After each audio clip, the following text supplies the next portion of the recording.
God is not slow to let himself appear humiliated at the hands of Gentiles in order to bring about his ultimate purpose.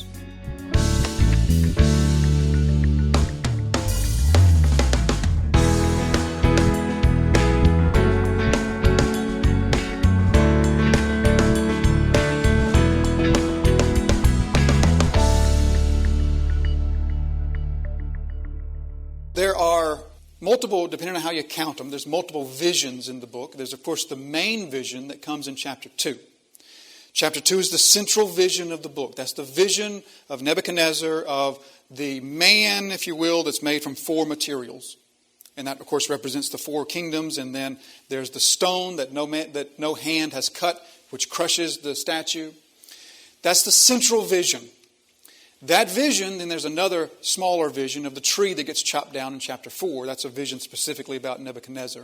But then the main vision of chapter 2 gets expanded upon in chapter 7 when the imagery then turns to the 4 beasts. And then there's the little horn. That's the persecutor of God's people. But then chapter 8, 9, 10, 11, and 12 expand on the vision of chapter 7. And chapter 7 is in fact expanding upon the vision of chapter 2. So our primary focus will be the episodes of Daniel's life, but at the same time, what we'll attempt to do is incorporate into that the teachings and the understandings that come from the visions themselves as well. And by so doing, we should come away with a good understanding of what the whole book of Daniel has for us. So with that being said, let's begin. In the 3rd year of the reign of Jehoiakim, king of Judah, Nebuchadnezzar, king of Babylon, came to Jerusalem and besieged it.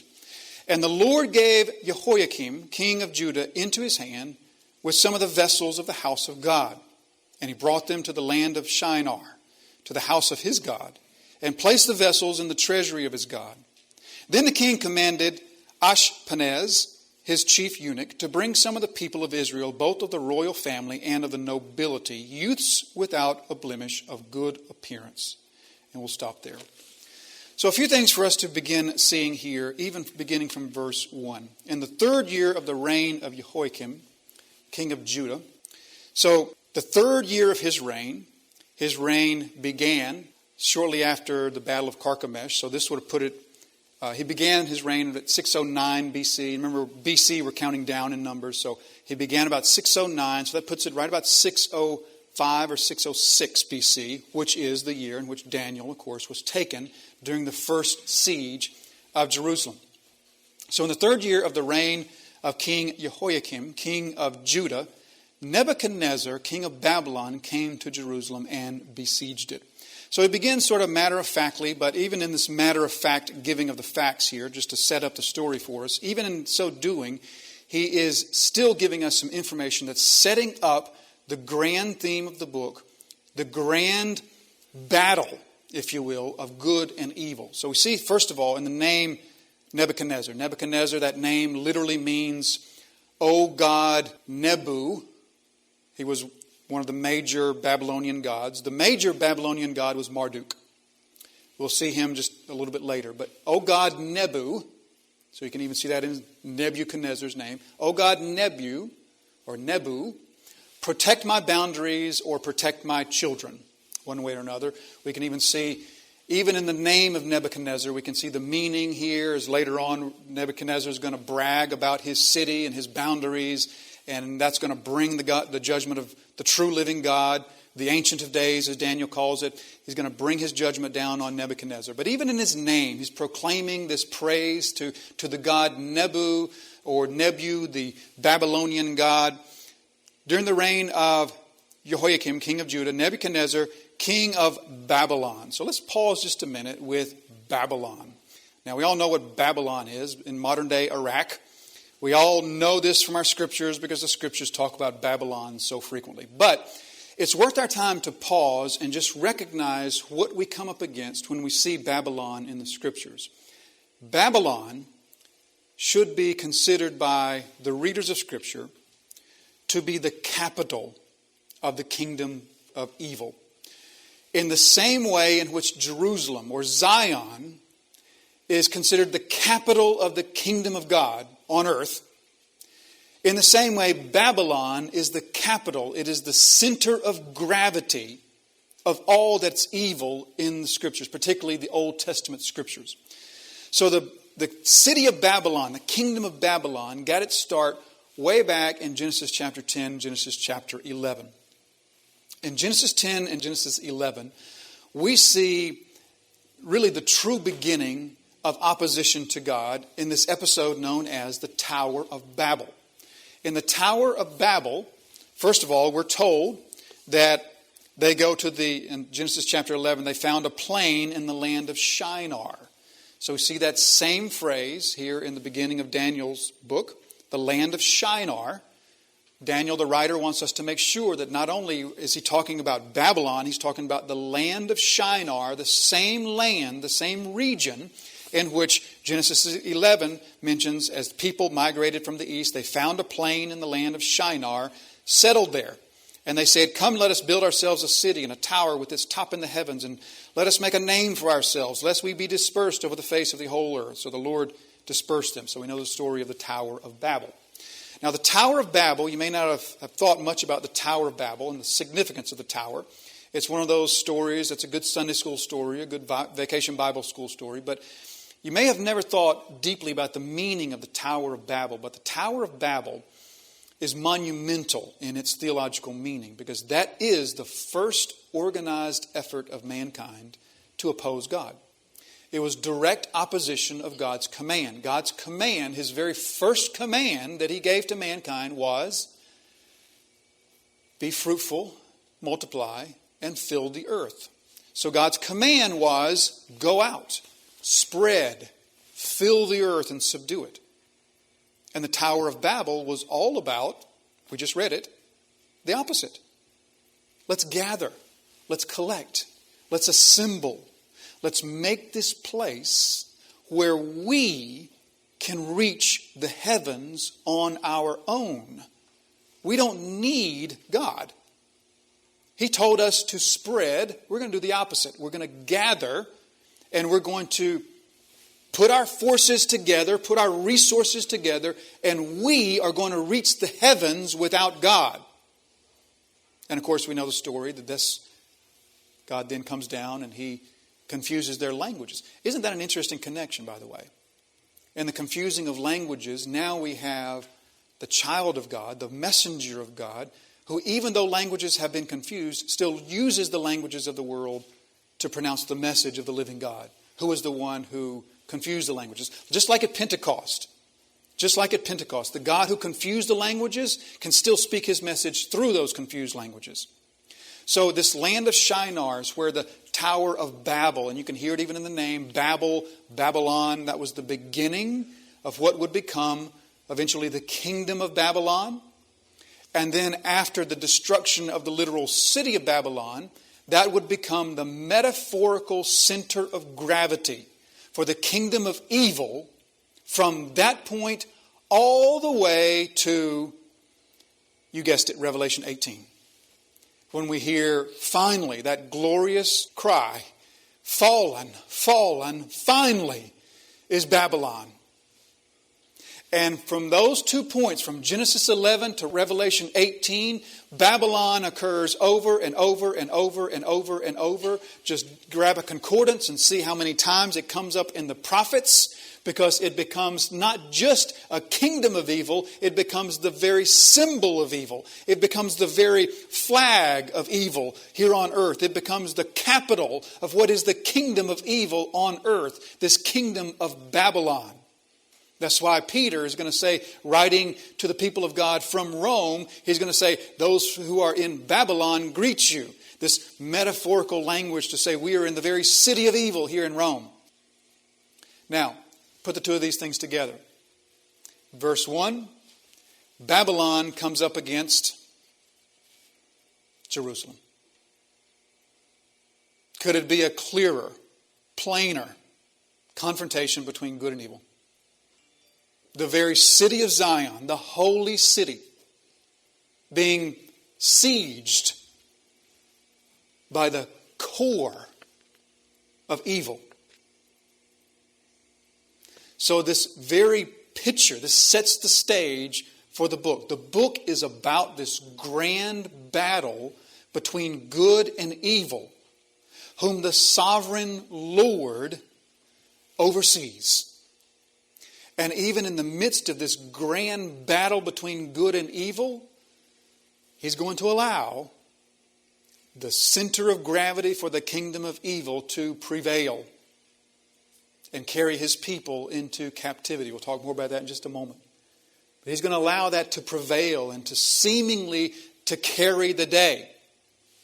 But the point of Daniel is, God is sovereign over the nations.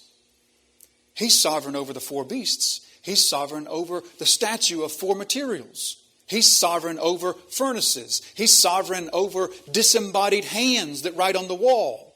He's sovereign over lions. And He's sovereign over Babylon. And Babylon is His instrument.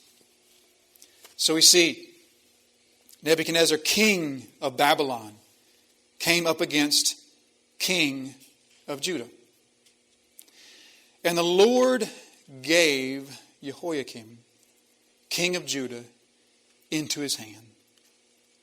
And the Lord gave. Now, if you're reading from the NIV, that's obscured, because that's not the word there. The King James gets it right. The ESV gets it right. The Lord gave. There's a theme. We're not going to get into this theme yet. We'll get into this probably next time. But there's a theme. The Lord gave. Daniel's going to use that phrase over and over. The Lord gave the people over to Nebuchadnezzar. The Lord gave the vessels of the temple over to Nebuchadnezzar. But the Lord gave to Daniel the ability to understand dreams and visions. The Lord gave to Daniel and his friends the ability to remain healthy on the diet of vegetables and water. The Lord gave and the Lord gave. And so we see even now the theme is beginning. God in His sovereignty over the nations gives His people over to the kingdom of evil, but the Lord who is sovereign over the nations also gives to His people the protection that they will need in the midst of that. So we see that in the lion's den, we see that in the fiery furnace. But let me just pause right here and let's just see how this is going to play out even in the visions from heaven of the world events. Take a look at chapter 7 and verse 21. Chapter 7 and verse 21. This is the second major vision, the vision of the four beasts. Verse 21, as I looked, this horn made war with the saints and prevailed over them until the Ancient of Days came and the judgment was given for the saints of the Most High. And the time came when the saints possessed the kingdom. Do you see it there? Do you see the sovereign Lord of all creation preserving His people? Giving protection to His people. We'll see it in every chapter. Chapter 11 and verse 35. Here we see it again. And some of the wise shall stumble, so that they may be refined, purified, and made white until the time of the end, for it still awaits the appointed time. In visionary language, in apocalyptic type language, Daniel is saying the same thing from the perspective of heaven as he says in Aramaic from the perspective of earth, which is to say the God of the nations uses even the evil kingdom of Babylon. He uses even the little horn to bring about His will, because He still protects and preserves His servants, His people in the midst. And the Lord gave Jehoiakim, king of Judah, into his hand. But He also gave some of the vessels of the house of God. And He brought them to the land of Shinar, to the house of his God. That would have been the temple of Marduk. And so here these vessels, these silver and gold vessels of the temple are taken. And they're taken and put into the temple of Marduk. Now, about 60 years later, there's going to be another king. His name is Belshazzar. And he's going to take those same vessels and he's going to be drinking from those very same vessels when the disembodied hand writes on the wall. And God's people, who are given not only the ability to understand dreams and visions, but they're given the ability to read the writing on the wall. We're going to love that imagery when we get there. To read the writing on the wall. Also recognize that even though these vessels of the temple are given over, Daniel's going to say, nonetheless, as Ezra is going to tell us a little bit later in Ezra chapter 1, that they will be returned. So there's these vessels that are taken, and they're taken into the temple of Marduk. It's easy enough to see what everyone would have thought of that, because in Old Testament culture, what that meant very clearly was that the God of the conquering people was stronger than the God of the people that were conquered. That's what everybody understood that to be. We think back to 2 Samuel chapter 5. Remember the episode where the Ark of the Covenant was captured and taken and put into the tent of Dagon. And the Philistines thought, oh, our God, Dagon, is so much stronger than the Israelite God, because clearly we've captured the Ark. And the Ark is now in the tent of Dagon. And then, remember, the next morning they came back and Dagon was prostrate before the Ark. And then later his hands and his head were chopped off. So that was just an illustration to show to us that that's what everybody thought. Everybody thought that when your God's temples and your God's pieces out of his temple are captured, then clearly we all know what that means. We all know that this other God was stronger than your God. So the point to see here is God is not afraid to appear humiliated before Gentiles in order to bring about the plan of his people. That's so important to see. God does not shy away from appearing to be humiliated before Gentiles in order to bring about the ultimate plan for his people. What's the greatest place that we see this? Yes, the cross of Jesus Christ.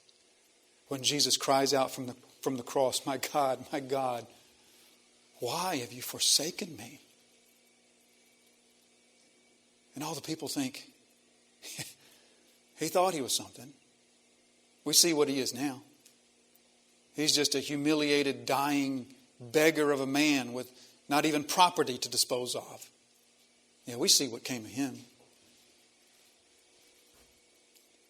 God is not slow to let himself appear humiliated at the hands of Gentiles in order to bring about his ultimate purpose. You know, we are right to call upon the name of God.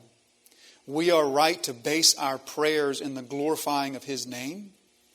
But at the same time, we should never let ourselves think that God will not let his name be sullied. He will. In order to bring about his ultimate purpose, he will. And he does it here.